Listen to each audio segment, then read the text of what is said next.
नमस्कार, आप देख रहे हैं केबीसी न्यूज और मैं हूं आपके साथ अमित। भागलपुर से एक ऐसी दुखद और दिल दहला देने वाली खबर सामने आ रही है जिसे सुनकर किसी भी प्रकृति प्रेमी की आंखें नम हो जाएं। पिछले दिनों आए तेज आंधी तूफान और भीषण बारिश ने जहां इंसानी जिंदगी और संपत्ति को नुकसान पहुंचाया है, वहीं दूसरी तरफ बेजुबान पक्षियों पर मौत बनकर टूटा है। भागलपुर में आए भीषण आंधी तूफान ने प्रकृति को एक ऐसा गहरा जख्म दिया है जिसकी भरपाई नामुमकिन है। तेज हवा और मूसलाधार बारिश की चपेट में आने से 1000 से भी ज्यादा मासूम पक्षियों की मौत हो गई है। मरने वाले इन पक्षियों में मुख्य रूप से एशियन कोयल, गंगा मैना और बैंक मैना समेत मैना की कई दुर्लभ प्रजातियां शामिल हैं। हैरानी और दुख की बात यह है कि पक्षियों की मौत का यह खौफनाक आंकड़ा पूरे जिले का नहीं है। यह भयानक मंजर भागलपुर शहर के सिर्फ 2 इलाकों झौवा कोठी और खिरनी घाट का है, जहां पेड़ों से गिरकर और आंधी में फंसकर इतनी बड़ी तादाद में पक्षियों ने दम तोड़ दिया। स्थानीय लोगों का कहना है कि अगर सिर्फ 2 मोहल्लों का यह हाल है तो अंदाजा लगाया जा सकता है कि पूरे भागलपुर जिले में इस तूफान ने कितने बेजुबान पक्षी की जान ली होंगी।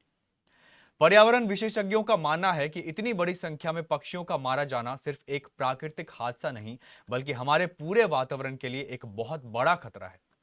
पक्षी हमारे वातावरण को संतुलित रखने में सबसे अहम भूमिका निभाते हैं। कीट पतंगों को नियंत्रित करने से लेकर पेड़ पौधों के फैलाव तक मानव जीवन प्रत्यक्ष या अप्रत्यक्ष रूप से इन बेजुबानों पर निर्भर है। ऐसे में इन पक्षियों का अचानक इस तरह खत्म होना आने वाले समय में इंसानी जिंदगी पर भी सीधा और बुरा असर डालेगा। हमारे भागलपुर संवाददाता रमाशंकर सिंह ने बताया कि फिलहाल इस तबाही के बाद स्थानीय लोग और पर्यावरण से जुड़े संगठन बेहद गमगीन है और इस प्राकृतिक आपदा के बाद के हालातों पर चिंता जता रहे हैं। लगता है कि नहीं, कुछ तो 2000 से कम पक्षी नहीं मरा होगा। 500-600 पक्षी तो उठा के लेके गया और कम से कम रेस्क्यू के लिए हम 100 पक्षी उठा के लेके गए थे। उसमें धीरे धीरे कुछ मर गए। 50 पक्षी या 20 पक्षी हम दिए होंगे अभी पर्यावरण विभाग को। कैसे मरा? सारा आंधी से जो वृक्ष गिरे हैं, हाँ। उसका वर्णन नहीं कर सकते। गंगा घाट में तो बिछाया हुआ है। अच्छा, उधर भी पक्षी? हाँ, पक्षियाँ उधर भी है। जो 2000 से अधिक पक्षी मर गया? बिल्कुल, इससे कम नहीं होगा। का मौत हुई है तो इसके क्या इसका इफेक्ट कहीं प्रभाव क्यों, क्या प्रभाव नहीं पड़ेगा? एक एक पक्षी से प्रभाव पड़ेगा सर। और आप कहते हैं हजारों पक्षी मर गए, हमारे पर्यावरण के लिए कितना ज़्यादा नुकसान है। हमारे लिए, हमारे बच्चों के लिए, कल के भविष्य के लिए एक एक पक्षियाँ हमारे लिए हमारा ज़िंदगी, हमारा जीवन है। पर्यावरण पे बहुत ज़्यादा नुकसान इससे होगा। जितने जितने पेड़ गिरे हैं, उसे लगता है कि भगवान क्या पर्यावरण अपने आप को किस तरह से असंतुलित कर रही है हमारे पापों के कारण।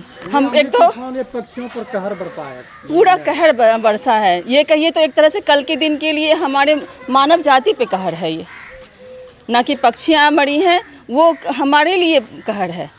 आज मुझे नहीं पता चल रहा है कि क्या प्रॉब्लम होगी, कल दिन मुझे पता चलेगा इस पक्षियों की जान की कीमत क्या है। वन विभाग के तरफ से समय रहते जो डैमेज पेड़ है उसकी भी देखा नहीं जाता, उसके पर ध्यान नहीं दिया जाता। क्या ऐसा नहीं है कुछ सर।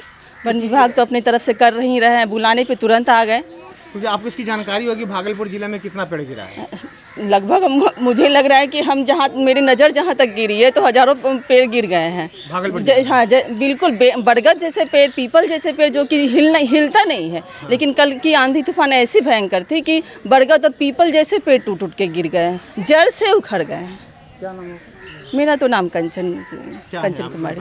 हम यहाँ पे शिक्षिका हैं प्राथमिक विद्यालय श्रीनगर में।